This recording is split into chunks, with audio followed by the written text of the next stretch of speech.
একটা ভোট, একটা হ্যাঁ ভোট নির্ধারণ করে দিতে পারে কার হাতে থাকবে ক্ষমতা আর কেমন হবে ভবিষ্যতের বাংলাদেশ। আজ কথা বলছি গণভোট 2026 নিয়ে। এটা কোনো দলের লড়াই না, এটা আপনার অধিকারের প্রশ্ন। আগামী 12ই ফেব্রুয়ারি একই সঙ্গে অনুষ্ঠিত হবে দুটি ভোট, জাতীয় সংসদ নির্বাচন ও জুলাই সনদের উপর গণভোট। গণভোটে হ্যাঁ দিলে ভবিষ্যতের বাংলাদেশ যেমন হবে।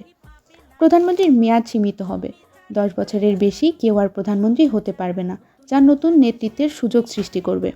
যিনি প্রধানমন্ত্রী হবেন তিনি একই সঙ্গে দলীয় প্রধান বা সংসদ নেতা হতে পারবে না, ফলে এক ব্যক্তির হাতে সব ক্ষমতা কক্ষিগত থাকবে না।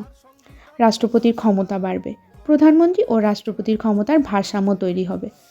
সংসদ হবে 2 কক্ষের, একটি উচ্চকক্ষ থাকবে যাতে তড়িঘড়ি করে সংবিধান পরিবর্তন করা না যায়।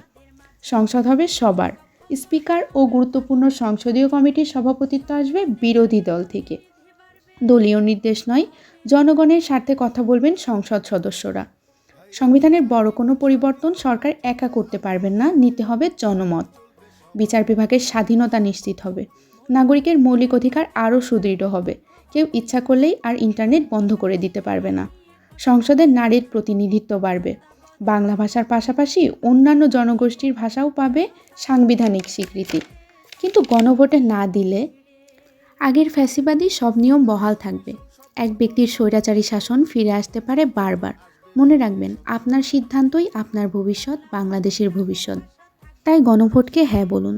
ধন্যবাদ সবাইকে।